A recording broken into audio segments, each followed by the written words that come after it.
थरे खाकी पोशाक रे लागिछि दाग। जणे महिलांक इच्छा विरोध रे जबरदस्त शारीरिक संपर्क रखिबा एवं प्रतारणा करिबा अभियोग रे जणे पुलिस कर्मचारी को गिरफ करा जायछि। गिरफ पुलिस कर्मचारी जनक हेले छत्रपुर रिजर्व पुलिस रे कार्यरत तथा प्रशिक्षण रे थिबा ओएसआई गौरांग बेहेरा। छत्रपुर थाना पुलिस शुक्रवार तांको गिरफ करिबा सहित स्थानीय अदालत रे हाजर करी कोर्ट चालान करिछि। पुलिस सूत्रରୁ मिलिथिबा सूचना अनुसार संपृक्त महिला जनक ओएसआई गौरांग विरोध रे गुरुतर अभियोग आनिथिले।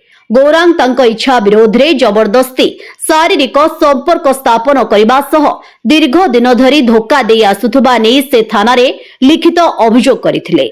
महिलांको एही संगीन अभियोग आधारे छत्रपुर थाना रे केस नंबर 298/2026 रुजु करा जाई तदंत आरंभ होइथिला। पुलिस घटनार सत्यासत्य जानिबा परे शुक्रवार अभियुक्त पुलिस कर्मचारी को गिरफ करी कोर्ट चालान करिछि। आईन रक्षाकारी निजे भक्षक साजिबा घटना एबे स्थानीय अंचल रे चर्चार विषय पलटिछि।